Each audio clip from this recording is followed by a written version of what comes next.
I'm about to maybe ruin this keyboard in the name of making it sound better. This is where I normally give a disclaimer about whether the product was sent to me by the manufacturer or if I bought it myself. In the case of the V1 Max here, I did buy it myself, and this is not a review, so the disclaimer this time is that watch till the end of the video to see if this mod that I'm about to do improves the sound of the V1 Max or completely ruins it. Try this mod at your own risk.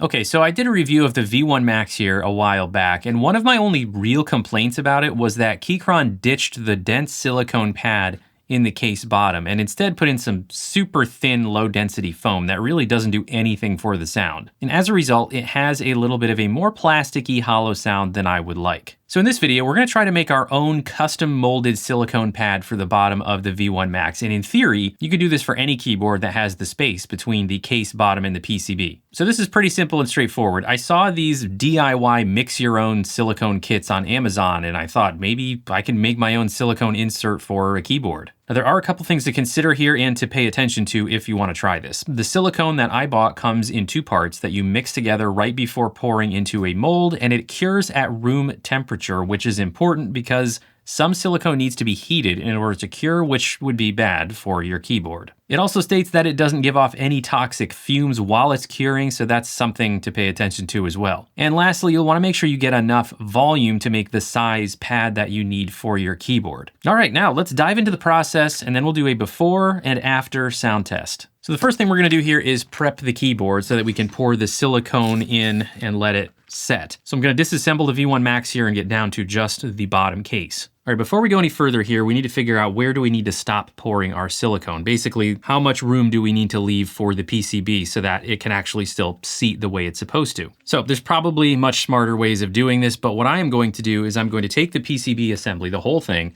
and just place it right back down onto its spot where it needs to seat. And then I'm going to take one of these pieces of wood that actually came with the silicone kit, it's for mixing. I'm going to insert it in the side in one of the gaps here. And what I'm going to do is bring it just far enough forward here where I can mark it with a pencil so that I can actually see a level. So you want this touching the bottom of the case, and what you want to do is you're trying to reach down to the level where the bottom of the PCB is, not the top, the bottom, because we need to leave clearance for the bottom. I'll try to make sure that what I'm doing is somewhat in focus here. So I'm going to bring this to the front right where I can see the bottom.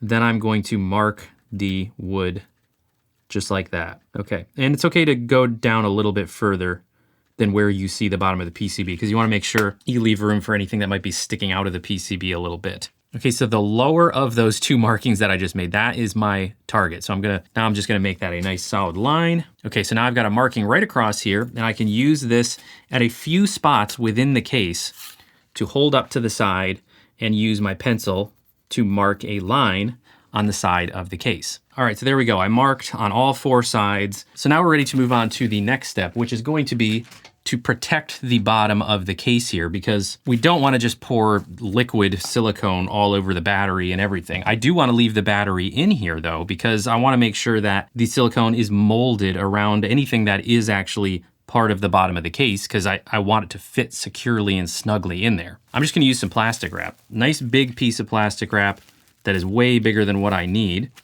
And we're just going to kind of press it down in here, but the silicone itself, because it's dense and heavy, is also going to compress this down into all the nooks and crannies for us. Going to just take the battery cable and try to kind of tuck it somewhere so that it's out of the way. All right, so there, I just kind of tucked the battery cable a little bit underneath the battery so it's a little bit more flat. And just make sure that you can still see the markings that you made as far as how high up you want it to go. All right, time to mix the silicone. Now, again, I did get the kind that says it is non-toxic. It doesn't give off a bunch of toxic fumes. It also says skin contact is safe, but they do actually include some of these plastic gloves here. The ratio is 1:1 for this particular kit.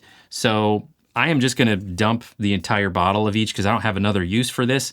But if you're going to use less than the full quantity that you bought, make sure you pay attention to the ratio that you need and then measure it so it's the exact ratio if you're not using the entire bottle. All right, we'll pour in the second half here, and then we have to mix it until thoroughly combined. All right, now we have to mix this until it is thoroughly combined, no specific amount of time. Just make sure that You don't see anything that looks like any separation. And I'm guessing we want to try not to work in a bunch of bubbles because that could probably hurt the curing process. I'm just guessing. All right, now my main concern here is just watching for the markings on the side and not exceeding those markings because I don't want to cause a problem for the PCB, and I of course don't want to waste a bunch of silicone.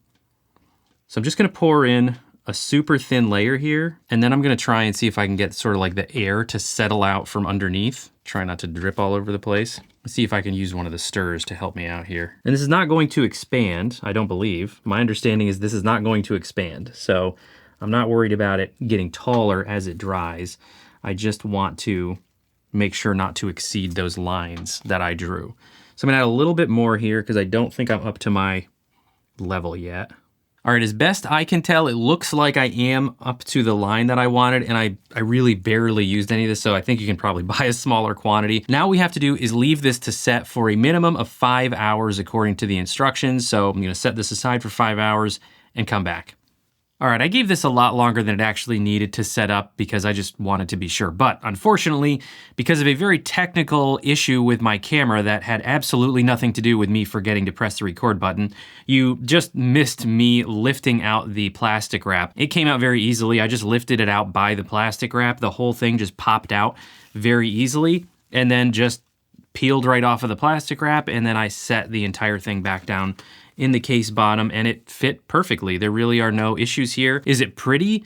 No, not really, but you know, it was my first time doing it, so I'm sure I could probably do a better job pouring it more evenly if I did this again. Now, if I didn't mention this earlier in the video, I also want to point out I'm not at all worried about any contact or proximity to the battery here because most silicone is safe for higher temperatures, and this particular silicone is even rated as being safe to be put in an oven, so I'm definitely not worried about it getting a little warm from the battery. So other than not being the prettiest thing you've ever seen, this seems like it worked out fairly well, but we did this to see if it would improve the sound over that stock foam that comes in the bottom of the case. So let's do a back-to-back before and after sound test.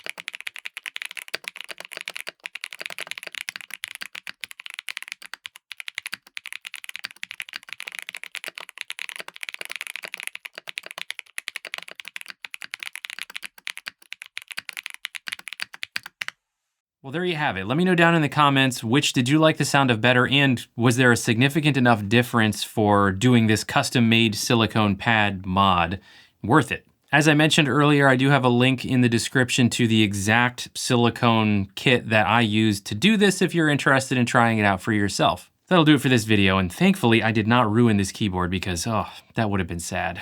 While you're here, why don't you check out one of these other videos, like maybe the original review of the V1 Max if you haven't seen that one. I'm sure you'll enjoy it. Thanks everybody. See you next time.